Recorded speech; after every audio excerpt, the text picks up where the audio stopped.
जय जगन्नाथ। आगको आसुची देवस्नान पूर्णिमा आउ रथयात्रा। जदि आपण मैंने देवस्नान पूर्णिमा किंबा रथयात्रा अवसर रे किछि शीघ्र आउ कम समय भितर कम सामग्री रे किछि भोग प्रस्तुत करिया को चाहुचंती ताहले एई रेसिपी केवल आपण मानक पई। तो आज मु आपण मानक पई नेकी आसीछि पूरी जगन्नाथ मंदिर स्पेशल मगज लड्डू। तो चलते एबे ताको आमे प्रस्तुत करनबा। तो यही सब सामग्री हमार मगज लड्डू प्रस्तुत करने दरकार।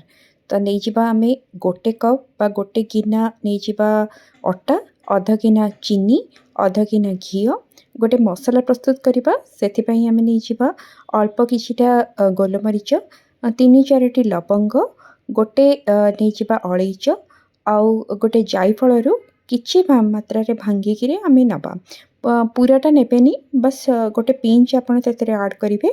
तो यही सब को मसला को एबे आमे दरदरा करिकी गुंड प्रस्तुत करनबा। हेमदस्तारे मुते को कुटिकी गुंड प्रस्तुत कर नेछि। जो अलैच थिला तार चोपा को आमे बाहर करके गुंड प्रस्तुत करनेले। ताको रखिदेबा साइड रे। गोटे पैन को गरम करिबा। तापरे पैन गरम हो जिबा परे आमे सेथिरे अटा को ऐड करदबा। आ अटा को एमती भाबरे आमे लो फ्लेम रे किछि समय भाजिबा। किछि समय भाजिबा परे सेथिरु गोटे बहुत बढ़िया बास्ना आसीबो। तो किछि समय आपण देखि पारथिबे भाजी हो जिबा परे तार कलर भी चेंज हो गलानी। जेतोले आपण देखिबे कि अटार कलर चेंज हो गलानी तापरे आमे सेथिरे घी को ऐड करनबा। तथापि आपण को अटा को भाजिबा को लो फ्लेम रे 10 रु 12 मिनिट समय लगी जिवो। आ तापरे आमे घी को ऐड करनबा। घी को ऐड कर सारिबा परे आमे ताको भलो भाबरे मिक्स करके आउ किछि समय भाजिबा। तो देखंतु ए भली भाबरे किछि समय भाजी जिबा परे आमे एबे फ्लेम को बंद करनबा। बंद कर सारिबा परे आमे जो मसला को प्रस्तुत करके रखिथिले ताको ऐड करिबा। आउ सेथिरे भी ऐड करनबा चीनी को। चीनी जेतेबेले मगज लड्डू रे ऐड करा जाए ना सेथिरे चीनी रो पाउडर ऐड करा जाए नहीं किंबा चीनी रो सीरा को भी ऐड करा जाए न थाए। केवल एई भली भाबरे चीनी को डायरेक्ट ऐड करा जाए थाए। आउ मगज लड्डू जेतेबेले आपण खाइबे आपण जानिथिबे कि मगज लड्डू खाइला बेले पाटी रे चीनी रा दाना सब आसी थाए। तो एई भली भाबरे आमे ताको किछि समय मिक्स करनबा। अटा गरम थिला।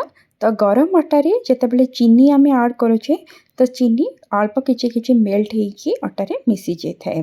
तो तापरे आमे ताको बाहर करनबा गोटे प्लेट को।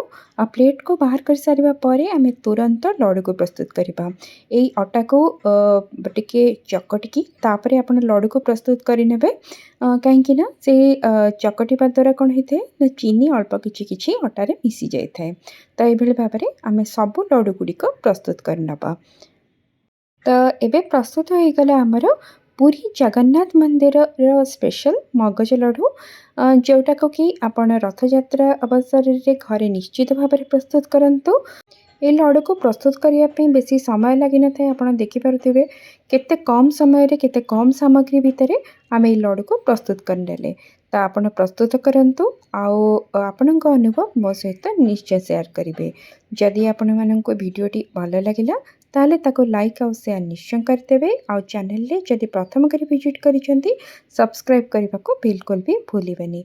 रहुची पुणी देखा हबो गोटे नुआ वीडियो रे। जय जगन्नाथ।